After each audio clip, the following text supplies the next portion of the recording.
Sebelumnya mohon maaf kepada teman perjalanan Senyum Indonesia. Ternyata kondisi kesehatanku masih belum juga bisa untuk melakukan perjalanan. Dan kembali aku harus mencari alternatif pengganti tayangan yang seharusnya. Aku kembali mengulik mengenai Keraton Kartosuro yang beberapa bulan lalu sempat diangkat. Namun kali ini aku ingin membahas sosok Sri Susuhunan Amangkurat III yang sempat berkuasa di Keraton Kartosuro, meski hanya dalam waktu yang singkat. Sri Susuhunan Amangkurat III disebut sebagai sosok yang bengis dan kejam, dan banyak yang mempercayainya bahkan tidak segan untuk mencacinya. Lucunya, yang mencaci dan lainnya itu justru pihak-pihak yang selalu mengatakan jangan mempercayai informasi yang berasal dari pihak kolonial. Aku pun bingung, sebenarnya apa sumber yang mereka percayai? Lalu bagaimana kisah mengenai Sri Susuhunan Amangkurat III ini? Berikut yang bisa dihimpun Senyum Indonesia dari berbagai sumber.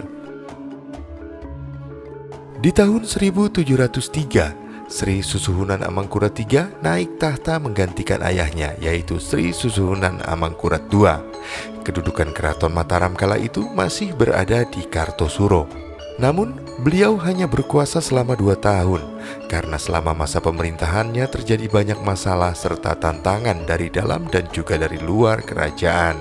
Sri Susuhunan Amangkurat III akhirnya terpaksa melarikan diri dari Kartosuro dan meninggal jauh di luar negeri, tepatnya di Sri Lanka, sebagai tawanan dari VOC. Sri Susuhunan Amangkurat III memiliki nama asli Raden Masutikno atau Sunan Mas. Beliau merupakan putra tunggal dari Sri Susuhunan Amangkurat II yang selamat dari pemberontakan Trunojoyo di tahun 1677. Beliau juga dijuluki sebagai Pangeran Kencet karena menderita sakit di bagian tumitnya. Ketika Sri Susuhunan Amangkurat II meninggal pada tahun 1703, Raden Masutikno segera mengklaim diri sebagai penerus tahta dengan gelar Sri Susuhunan Amangkurat III. Namun hal tersebut tidak mendapat dukungan penuh dari para pejabat dan juga dari rakyat kerajaan. Banyak yang meragukan kemampuan dan kelayakan Sri Susuhunan Amangkurat III sebagai raja, karena dianggap kurang berpengalaman dan juga sifatnya yang dikenal temperamental.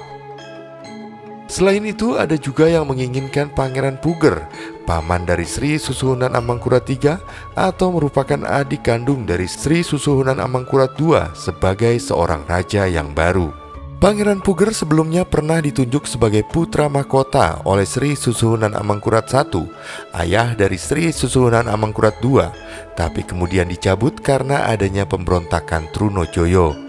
Pangeran Puger juga dianggap lebih berjasa dalam membantu Sri Susuhunan Amangkurat II dalam mengalahkan Trunojoyo dan membangun kembali kerajaan Mataram.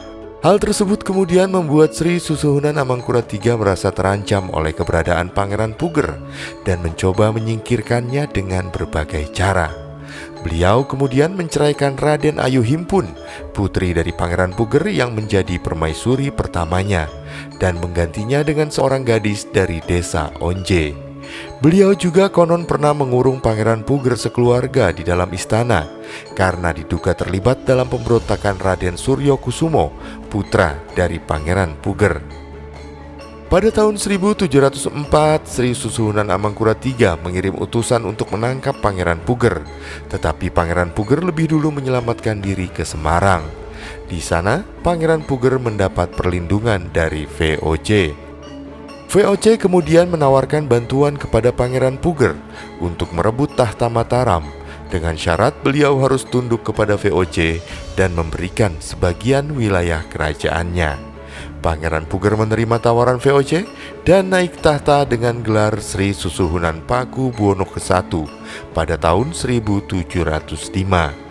Beliau kemudian memimpin pasukan gabungan VOC dan Mataram untuk menyerbu Kartosuro dan mengusir Sri Susuhunan Amangkurat III dari keraton.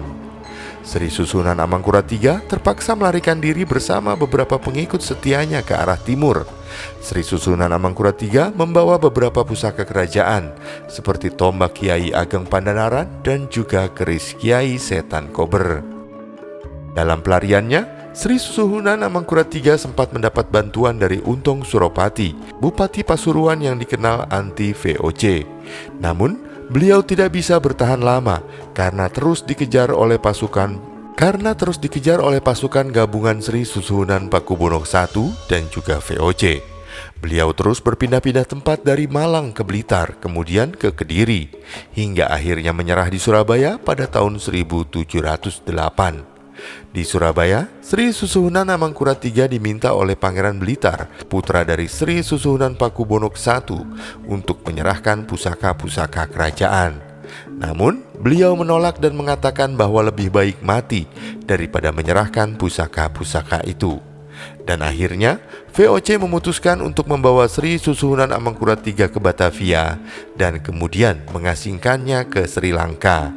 Di Sri Lanka, Sri Susuhunan Amangkurat III hidup dengan status sebagai tawanan VOC hingga akhir hayatnya.